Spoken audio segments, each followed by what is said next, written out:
होने वाले तमाम तनाजात, बात बिगड़ने वाले तमाम वो पहलू जिनसे बात बिगड़ती है, मैं पूरी गारंटी से कह सकता हूं कि एक तरफ नेगेटिव इमोशन मीन एंगर है और दूसरी तरफ भी उसको डायग्नोस करने के लिए, उसको सॉल्व आउट करने के लिए भी जो इमोशन एज अ डोज दिया गया है वो भी एंगर का है। तो बताइए कि क्या मामला सॉल्व होगा? नहीं।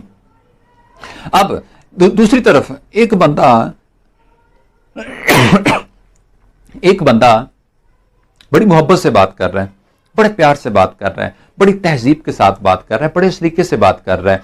अब वो उसकी जो स्टेट ऑफ माइंड है, वो जिस इमोशन के साथ बात कर रहा है, वो उसका लव इमोशन है, वो उसका लव इमोशन है, वो उसका ट्रस्टेड इमोशन है, वो उसका होप इमोशन है, वो उसका कोऑपरेटिव इमोशन है। ठीक है। अब एक बंदा इस इमोशन में बात करे और नेक्स्ट पर्सन क्या करे कि वो एंगर इमोशन को लेके आ जाए। अब यहां पे भी कंफ्लिक्ट होगा, यहां पे भी मामला खराब होगा कि एक तरफ से लव इमोशन के साथ, बड़े हम्बल तरीके के साथ, बड़े जनाब एक सिविलाइज अंदाज में बात की जा रही है, और जो सामने वाला है वो क्या कर रहा है, वो एंगर इमोशन को लेके आ गया। अब जब ये मामला बढ़ेगा तो क्या होगा कि कभी भी अच्छा रिलेशन नहीं बन सकता। आप रिलेशन साइंस की टोटल जो बेसिक्स हैं उनको पढ़ के देख लें, आपको समझ आएगी कि लव इमोशन ही लव इमोशन से कनेक्ट करता है, एंगर इमोशन एंगर इमोशन से कनेक्ट करता है, fear emotion, sadness emotion, depression emotion, frustration emotion, ये सब एक दूसरे को अटैच करते हैं। आप जिस तरह के होंगे, जिस तरह की आपकी स्टेट ऑफ माइंड होगी, जिस तरह का इमोशन आपके ऊपर गलबा पा चुका होगा, आपका जो आउटपुट है, आपका जो रिएक्शन है, वो भी सेम उसी के मुताबिक होगा। ये नहीं होता कि एक बंदा लव इमोशन के जेरे साया हो और वो एंगर वाली एक्टिंग कर रहा हो, बिल्कुल ऐसा नहीं होता। एक बंदा होप इमोशन के अंदर हो और वो सैड हो चुका हो, वो रिग्रेट कर रहा हो, बिल्कुल नहीं ऐसे होता। काइंडली आप कोशिश करें कि सामने नेक्स्ट पर्सन से, अगर आप एक अच्छे कम्युनिकेटर हैं, अगर आप रिलेशन साइंस के गुरु बनना चाहते हैं, तो आपको ये देखना होगा कि नेक्स्ट पर्सन किस स्टेटमेंट के अंदर है, यानी कि उसकी जो मेंटल स्टेटमेंट है वो किसके अंदर है। अगर वो फियर में है तो अब आपको फियर में तो नहीं ना जाना होगा, अगर वो फियर में है तो आपको होप इमोशन देना होगा। अब मीन के लव वाला इमोशन है तो आप लव वाले इमोशन पे जाएं, अगर एंगर इमोशन है तो एंगर इमोशन पे ना जाएं। अगर आप चलना चाहते हैं और अगर आप लड़ना चाहते हैं तो आपको परमिशन है कि आप एंगर के बदले एंगर दे सकते हैं, मीन के ईंट का जवाब आप पत्थर से दे सकते हैं। और अगर आप मामले को सॉल्व करना चाहते हैं, आप लेके चलना चाहते हैं, तो एंगर इमोशन का जो इलाज है वो लव इमोशन के अंदर है। अब इसके साथ और बेशुमार इमोशंस हैं, जिनमें से मैं चंद एक को डिस्कस आपके सामने करने की कोशिश करूंगा। जो लव इमोशन वाला इंसान है, जिसके पास जो लव इमोशन के जेरे साया है, मेरी आज की यूथ जो है वो लव इमोशन के अंदर है। अच्छा, लव इमोशन बुरा नहीं है, ये बड़ी अच्छी चीज है, और मैं समझता हूं कि कायनात की जितनी भी जीरो मखलूक है, अल्लाह करीम ने सबको लव इमोशन दिया हुआ है। देखिए, माँ बेटे की केयर करती है, बाप बेटे की केयर करता है, मालिक अपने जानवरों की केयर करता है, तो इसके पीछे क्या है? इसके पीछे एक काज है। अच्छा, काज और रीजन में भी बहुत फर्क है। हमने ये देखा कि वो बाप अपने बेटे की रिस्पेक्ट करता है, इज्जत करता है, उसको खिलाता पिलाता है। अब इसके साथ भी एक इमोशन है, एक कनेक्ट है, मीन के उन दोनों का इमोशनली कनेक्शन एक दूसरे के साथ अटैच है। अब उसी केयर को एक बाप किसी तीसरे के बच्चे के लिए नहीं करेगा। क्यों? क्योंकि उसके जो इमोशंस हैं वो उस तीसरे के साथ जुड़े नहीं हुए। इस हवाले से अगर देखा जाए तो हम सब किसी ना किसी इमोशन के जेरे साया हैं। अगर आप मोहब्बत के इमोशन के जेरे साया हैं तो कोई बात नहीं, मोहब्बत के इमोशन के जेरे साया होना बुरा नहीं है, लेकिन इस इमोशन का मिस यूज करना, इस इमोशन को एक्सट्रीम पे ले जाना, जो भी इमोशन आपका एक्सट्रीम पे जाएगा आपको नुकसान देगा। आपकी अब पहली बात तो यह कि आप ये कोशिश आज ही से ये कोशिश शुरू करें कि व्हाट इज इमोशनल इंटेलिजेंस। जो बंदा इमोशनली स्ट्रांग होता है उस बंदे की लाइफ बड़ी पुरसकून होती है। वो बंदा फेस रीडर भी होता है, वो बंदा लोगों को एक्सप्लोर भी कर सकता है, और उस बंदे को मुश्किल नहीं रहता कि मैंने लोगों से डील किस तरह करना है। अब आप जब मैं इसको कहूंगा कि ये जो अभी इमोशन मैं आपके साथ शेयर करने लगा हूं, आपने लव इमोशन और एंगर इमोशन पे नजर रखनी है, और जो आपका काम इमोशन है पुरसुकून रहने का जो जज्बा है, जो इमोशन है, आपने इसको हमेशा अपने साथ रखना है। हमारे कुरान के अंदर भी इस चीज को मेंशन किया गया कि इन्नल्लाह मा साबिरीन। अब सब्र किसी जज्बे के तहत आता है, मीन कि आप ताकत में होने के बावजूद, इख्तियार में होने के बावजूद आप बदला नहीं लेते, या आप कमजोर हैं, आपको मारा गया, आपका माल छीना गया, इसके बावजूद आप क्या कहते हैं कि अल्लाह मैंने मामले को तेरे सुपुर्द किया। तो वो जो किसी के सुपुर्द करना होता है ना, वो बेसिकली सब्र कहलाता है। अब अल्लाह करीम खुद फरमा रहे हैं कि मैं साबरों के साथ हूं। इट मीन कि जिसके पास काम इमोशन होगा वो हर हाल में पुरसुकून रहता है। मीन उसका कुछ गुम हो गया, पुरसुकून है, उसने इमोशन को देख लिया। अच्छा, उसे कुछ मिला, पुरसुकून है। उसका बहुत लॉस हो गया, पुरसुकून है। कोई बड़ी आफत आ गई, वो पुरसुकून है। कुछ बड़ा छीन गया, वो पुरसुकून है। कुछ बड़ा आ गया, वो पुरसुकून है। मीन के जब आप अपने साथ 24 घंटे इस इमोशन को कॉन्शियसली लेके चलते हैं कि यार मैंने 24 आवर्स मैंने बिल्कुल कॉम रहना है, मैंने अपने कॉम इमोशन को कहीं नहीं जाने देना, तो फिर मैं पूरी गारंटी से यह बात कर सकता हूं कि आपकी लाइफ में कोई बंदा आपको हर्ट नहीं कर सकता। क्यों? क्योंकि आपने अपनी जो कोडिंग है, जो आपका ब्रेन है, कॉन्शियस माइंड है, उसके अंदर आपने ये प्रॉपरली मैसेज कन्वे कर दिया है कि जनाबे वाला, आपने किसी भी सिचुएशन के अंदर अपने आप को कॉम रखना है। तो जो हमारा इस्लामी इमोशन, मैं इसको कहूंगा कि पुरसुकून रहिए। और इसके बाद जो एक और खास पॉइंट आता है सामने, जब आप ये देखें कि आपके पुरसुकून होने से भी मामला बिगड़ रहा है, कोई आप पे चढ़ाई कर रहा है, कोई अपने ख्वाब में आपके ऊपर वो जो दादागिरी दिखा रहा है, तो कोई बात नहीं, आप फिर भी पुरसुकून रहिए। मौके की मुनासबत से अपने इमोशन को सामने रखते हुए ये देखें कि अब मैंने यहां पे कौन सा इमोशन यूज करना है, ताकि मैं खुद भी सिक्योर हो जाऊं और मामला ज्यादा खराब भी ना हो। अब इसमें एक और जो इमोशन आता है हमारा, एंगर इमोशन भी हो गया, लव इमोशन भी हो गया। अच्छा, एंगर इमोशन, एक बंदा गुस्से में है तो वो क्या करेगा, कम से कम थप्पड़ मार देगा। एक बंदा एक्सट्रीम एंगर इमोशन के जेरे से आया तो वो फायर मारेगा, वो गर्दन उतारेगा, वो बाजू तोड़ेगा। अब हमने किसी भी इमोशन को एक्सट्रीम पे नहीं लेके जाना, लेकिन मैं इतना जरूर कहूंगा कि जो काम इमोशन है हमारा, हमने इसको एक्सट्रीम पे लेके जाना है। अब इसमें एक सेक्सुअल इमोशन आ जाता है। सेक्सुअल हार्मोन हर इंसान के अंदर होते हैं और मौके की मुनासबत से ये रिलीज होते होते एक वक्त आता है कि ये इनका इख्तिताम हो जाता है। अब जब आप किसी ऐसी चीज को देखते हैं, यानी कि जो सेक्सुअल ट्रिगर्स होते हैं, कुछ ऐसी चीजें होती हैं जिनसे ये हार्मोन एक्टिव होते हैं, जब आप अपने आप को ये देखेंगे कि यार ये जो मेरा हार्मोन है, जब ये एक्टिवेट हो रहा है, तो मैंने इसको मैंने जो इसको कंप्रेस करना है, इसको मैंने दबाना है, इसको मैंने इसकी जगह पे ला के रखना है। ये बुरा नहीं है, लेकिन इसका मौके की मुनासबत से गैर, यानी कि बगैर किसी मौके के इसका इस्तेमाल ये बहुत बुरा होता है। तो आप इसको क्या करें, आप इसको, इस इमोशन को आप काम इमोशन के साथ लगा दें। जब आप काम इमोशन के साथ लगाएंगे तो इसका जो एक्सट्रीमिज्म है वो इसके अंदर से खत्म हो जाएगा। ये चीज बुरी नहीं है, ये इमोशन बुरा नहीं है। रुए जमीन के ऊपर चलने वालों की जो स्ट्रेंथ बढ़ती जा रही है, इसी इमोशन की ये पैदावार है।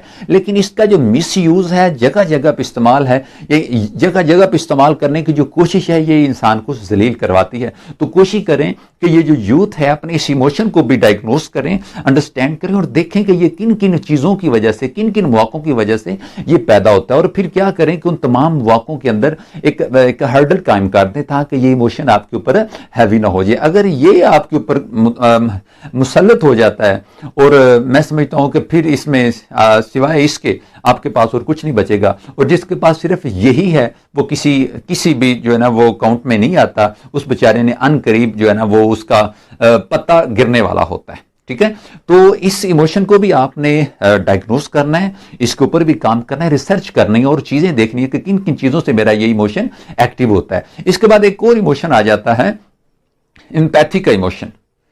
एम्पैथी और सिंपैथी, हम क्या करते हैं कि हम लोग किसी के साथ हमदर्दी जब करते हैं, बहुत से लोगों को उनकी नेचर में तो खैर नहीं होता, लेकिन उनके मिजाज का ये हिस्सा होता है कि वो हमदर्दी लेने की एक्टिंग करते हैं। वो दुख सुनाएंगे, रोएंगे, चीखेंगे, चिल्लाएंगे, वावेला करेंगे, हाय ये हो गया, वो हो गया, फला फला हो गया, मर गए, ये वो। अच्छा, इतनी लंबी अपनी लाइफ की तमाम वो जो है ना वो सक्सेसफुल स्टोरीज नहीं, तमाम अपने फेलियर्स शेयर करने के बाद क्या करते हैं अगले बंदे से, अच्छा अब जिसको वो सुनाए जा रहे हैं, रो रहे हैं, चीख रहे हैं, चिल्ला रहे हैं, इतना कुछ हो रहा है, अब वो जिसको सुना रहे हैं वो क्या है, वो बेचारा तंग हो रहा है। अब वो काम इमोशन के अंदर है या वो खुद रिग्रेट इमोशन के अंदर है, या वो खुद होप इमोशन के अंदर है, वो ट्रस्टेड इमोशन के अंदर है, वो अपने जो है ना वो फ्रस्ट्रेशन के अंदर है, ये अपना रोना रो रहा है, वो अपना रोना रो रहा है। अब यहां पे एक अच्छा रिलेशन बिल्ड नहीं हो सकता। बहुत जरूरी है एक अच्छे रिलेशन के लिए आपने ये देखना है कि आप जिस बंदे के साथ बात कर रहे हैं, जिस बंदे को आप अपनी फ्रस्ट्रेशन जिससे शेयर कर रहे हैं, वो उसकी स्टेट ऑफ माइंड क्या है। वो एंगर में है, आप भी फ्रस्ट्रेट हैं, वो तो फ्रस्ट्रेशन आपके पास सवार है, तो फिर यहाँ पे क्या होगा, यहाँ पे सिवाय बोरिंग की और कुछ नहीं होगा।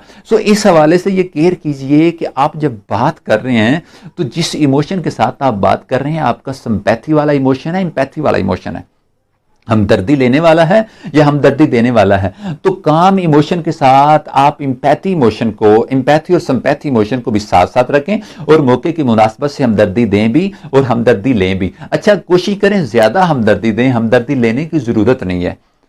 दुनिया में बेशुमार लोग इसी वजह से वो बोरिंग कहलाते हैं। दुनिया में दो कैटेगरी के लोग हैं, एक इंटरेस्टिंग हैं, एक इंटरेस्टेड हैं। अगर आप किसी दूसरे बंदे की बात को सुनेंगे तो फिर आप इंटरेस्टेड हैं, और अगर कोई दूसरा आपकी बात को बगैर आपकी बात सुनाना शुरू कर दे तो इट मीन कि आप इंटरेस्टिंग हैं। दुनिया का दिल इंटरेस्टिंग लोगों से भर जाता है। अगर आप एक अच्छे कम्युनिकेटर बनना चाहते हैं, अगर आप एक अच्छा रिलेशन बिल्ड करना चाहते हैं, तो सबसे पहले आपको इंटरेस्टेड होना होगा दूसरे बंदे के मामलात में, दूसरे बंदे की प्रॉब्लम में, दूसरे बंदे के अफेयर्स में, दूसरे बंदे के जो हर्डल्स हैं लाइफ की, उसमें आप इंटरेस्टेड हो जाएं। जब आप इंटरेस्टेड हो जाएंगे तो इट मीन कि आपने अपना जो इमोशन था सिंपैथी वाला उसके ऊपर लगाया, अब आप उससे जितनी मर्जी सिंपैथी ले लें।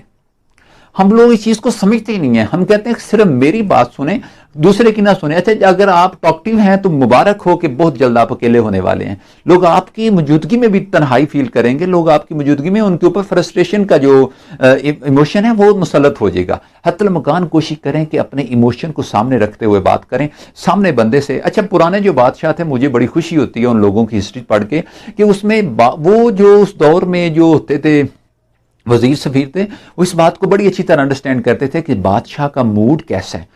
उन्होंने जब कोई अपने हक में फैसला करवाना होता था तो वो बादशाह का मूड देखते थे। उन्होंने कोई इल्तिजा करने, कोई इल्तमास करने, कोई जाती काम निकलवाना होता तो वो मूड देखा करते थे। लेकिन अब हमारे यहाँ अब इस चीज को देखा जाए तो वो रिलेट की जाती है कि यार बादशाह का मिजाज कैसा है। वजीर सियाने वजीर थे, वो ईक्यू को बड़ी अच्छी तरह जानते थे कि अगर बादशाह का मूड ठीक नहीं और हमने किसी की जान बख्शी की सिफारिश करनी है तो हो सकता है कि ये बादशाह सर फिरा मेरा सर, मेरी भी गर्दन उड़ाने का जो है ना वो हुक्म जारी कर दे। ठीक है, तो मूड अच्छा होने पे वो बात अच्छी किया करते थे, अपनी कोई ना कोई रिक्वेस्ट कर देते थे। लेकिन अगर मूड ठीक नहीं था तो वो खामोश हो जाते थे, मौके की तलाश करते थे। बिल्कुल इसी तरह आप लोगों के साथ डील करते हुए उठते बैठते चलते ये वॉच किया करें, ये कॉन्शियसली देखा करें कि यार मैं जिस बंदे से बात कर रहा हूं, जिस बंदे के साथ मेरा रिलेशन है, वो इस टाइम की स्टेट ऑफ माइंड के अंदर है। देखें, मैं तो इसको स्टीयरिंग कहता हूं, ह्यूमन स्टीयरिंग, यानी कि गाड़ी का स्टीयरिंग है जिसके बगैर पूरा इंजन फ्लॉप है। उसके ऊपर अगर अरबों खरबों के लोग बैठे हुए हैं, अरबों खरबों की उसकी मशीनरी है, वो सारी फ्लॉप है अगर उसका स्टीयरिंग काम करना छोड़ दे। बिल्कुल इसी तरह इंसान के जो इमोशंस हैं वो उसका स्टीयरिंग होते हैं। अगर इंसान को अपनी गाड़ी चलानी आती है, आप अगर एक अच्छे ड्राइवर बनना चाहते हैं और वो भी अपनी गाड़ी के, मीन के अपनी जात के, तो यकीन जानिए सेल्फ हेल्प के अंदर अगर आप इमोशनल इंटेलिजेंस को जान लेते हैं, ईक्यू जिसको बोला जाता है, अगर आप इसकी सूझबूझ ले लेते हैं तो आप एक महान इंसान बन सकते हैं। देखें, जिंदगी वैसे भी गुजर रही है तो क्यों ना अपनी तलाश करके इंसान इस दुनिया से चला जाए। अगर आप अपनी तलाश के रास्ते पे चल रहे हैं, अपनी मीन के बड़ी मंजिल का मुसाफिर अपनी तलाशी है, अगर आप उसके मुसाफिर हैं तो मुबारक हो कि अल्लाह करीम आपको मिलेगा। जिसने खुद को पहचान लिया उसने अपने रब को पहचान लिया। अगर आप सच्चे सुच्चे मुसलमान हैं और उसके बाद फिर आप सेल्फ हेल्प के स्कॉलर हैं तो यकीन जानिए दुनिया आपकी मुरीद हो सकती है, दुनिया में आपका एक नाम हो सकता है, आप बहुत बड़े महान इंसान बन सकते हैं अगर आप इमोशनल इंटेलिजेंस को समझते हैं। तो इसमें बेशुमार इमोशंस हैं। मैं आज के लिए यहाँ पे इत्तेफा करता हूँ कि हमने लव इमोशन को डिस्कस किया, एंगर इमोशन को डिस्कस किया, ठीक है, उसके बाद हमने सेक्स इमोशन को डिस्कस किया। एक इमोशन जो मैं यहाँ पे छोड़े जा रहा हूँ, अब जब भी किसी के साथ बात करें तो अपने आप को एक होप इमोशन के अंदर रखें। जब अच्छा ये चीजें कनेक्टेड होती हैं, मीन के लव इमोशन है ना तो उसके साथ एक्साइटमेंट इमोशन ऐड होगा, ठीक है, उसका एंजॉयमेंट का इमोशन ऐड होगा। और अगर सैड इमोशन है तो सैड इमोशन के साथ फियर इमोशन जुड़ा होता है। इन कोई इमोशन ऐसा नहीं है जो अकेला है। तो जब आप काम इमोशन अपने साथ अटैच रखेंगे ना, कॉन्शियसली आपको पता होगा कि यार मैंने काम इमोशन को अपने साथ एडजस्ट रखना है, मैंने पुरसुकून रहना है, तो उसमें क्या होगा, होप भी आपके साथ होगी, होप का इमोशन भी आपके साथ कनेक्टेड होगा। और अगर आप होप के इमोशन को साथ लेके चलते हैं तो काम इमोशन आपका शुड बी मस्ट होगा। अब अगर होप के बारे में पूछा जाए तो अल्लाह कहता है कि ला तकना तुम रहमतिल्लाह, मेरी रहमत से ना उम्मीद नहीं होना, मायूस नहीं होना। और मेरी रहमत से मायूस होते कौन है? मीन के काफिर होते हैं। यार हम तो मुसलमान हो के अल्लाह की रहमत से मायूस हो चुके हैं। इट मीन कि हमने ला इल्मी की वजह से अपने ऊपर जहालत मुसल्लत की हुई है, अदरवाइज हम जाहिल नहीं है। तो अब जब हम पूरी उम्मीद रहेंगे, हमें होप रहेगी, तो क्या होगा कि हम किस चीज को यूटिलाइज कर रहे हैं, कौन सा इमोशन हम प्रैक्टिकली यूज कर रहे हैं, वो हमारा होप का इमोशन है। तो काइंडली काम इमोशन के साथ होप का इमोशन जुड़ा होता है। जब आप पुरसुकून रहेंगे तो क्या होगा कि आपका जो काम इमोशन है वो उसके साथ कनेक्टेड होगा। अल्लाह करीम ऐसे लोगों की बड़ी मदद करता है जो अपनी मदद करने की कोशिश करते हैं। और अगर आप अपनी मदद ही करने के काबिल नहीं है तो आप किसी की मदद क्या करेंगे? इस बात को समझने की कोशिश कीजिएगा।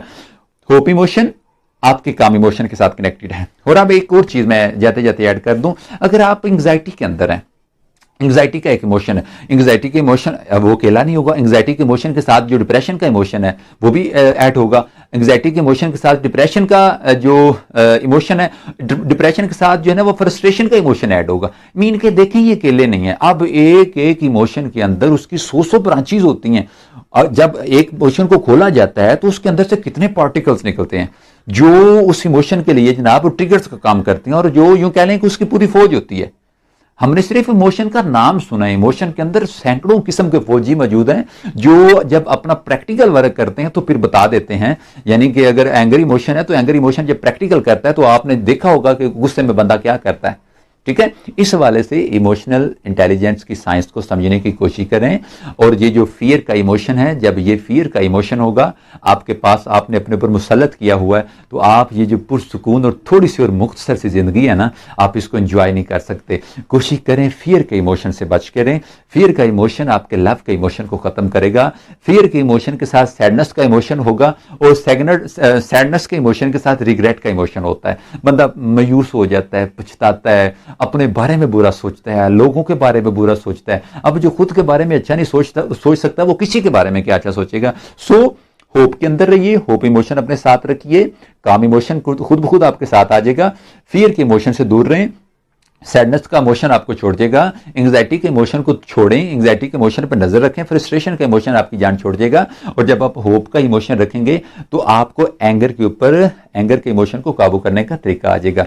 आप ये कॉन्शियसली माइंड में ये बात रखें कि कोई भी बंदा आपसे बात करे तो अपने काम के इमोशन को अपने पास रखना है। अब सामने वाला बंदा किसी भी इमोशन के अंदर आपसे बात कर रहा है, जब आपका काम का इमोशन होगा तो आपको पता होगा कि मैंने एंगर के बदले में काम शो करवानी है, मैंने लव के बदले में काम शो करवानी है, मैंने एंग्जाइटी के बदले में काम शो करवानी है। काम आपकी होप को शो करवाएगी और आपका रिलेशन, यकीन जानिए, आप एक अच्छे और इंप्रेसिव इंसान बन सकते हैं अगर आप अपने इमोशंस को अंडरस्टैंड करने की, यूज करने की जो है ना वो ये स्किल सीख लेते हैं। तो ये मुश्किल नहीं है, ये एक लंबा चैप्टर है, लंबा बाब है। मैं इंशाल्लाह इस पे पूरी कोशिश करूंगा कि मैं डिटेल के साथ आपको वीडियो इसके बारे में बताता रहूं। और अगर हो सके मेरी बात अच्छी लगे तो मेरी बात बहुत से लोगों तक पहुंचाने के लिए मेरे मुआमद बनिए, मेरी टीम का हिस्सा बनिए। अल्हम्दुलिल्लाह ये जो थॉट्स हैं ये एक यंग ब्लड की थॉट हैं, और इसमें मैं आपसे किसी किस्म का कोई डिमांड नहीं करता, किसी किस्म का कोई तकाजा नहीं करता। बस मेरा पर्पज़, मेरा मकसद इन वीडियोज़ को बनाने का ये है कि मैं अल्लाह के मखलूक की ज़िंदगी में मज़ीद आसानी का बायस बन सकूँ।